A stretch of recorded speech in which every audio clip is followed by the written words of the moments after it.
In the diagram, PQR is a triangle with the line ST parallel to PQ. Angle RQP is 80 degrees and angle QRP is 70 degrees. Calculate angle RST. This is a multiple choice question, and so you solve the question, and after that you pick the correct option.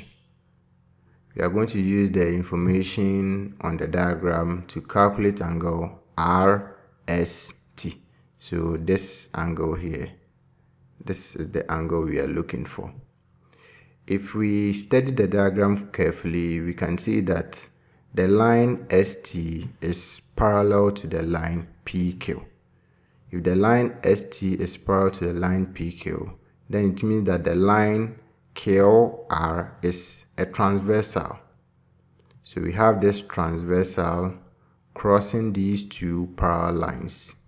If the line QR is a transversal crossing these two parallel lines, then we can say that the angle PQT, which is the 80 degrees angle here, is corresponding to the angle STR, which is the angle formed here.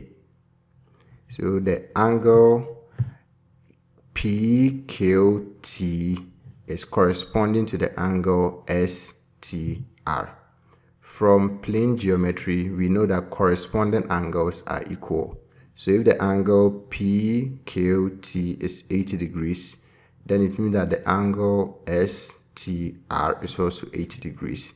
So the angle formed here is 80 degrees. Now let's consider the triangle RST. The interior angle at point R is 70 degrees. We have just found out that the interior angle at point T is also 80 degrees. We want the angle here, which will be the interior angle at point S.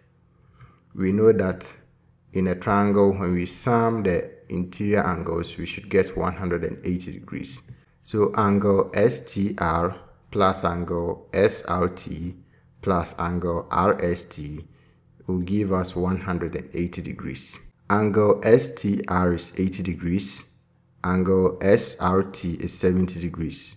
We are looking for angle RST. So 80 degrees plus 70 degrees plus angle RST is equal to 180 degrees. 80 degrees plus 70 degrees will give us 150 degrees.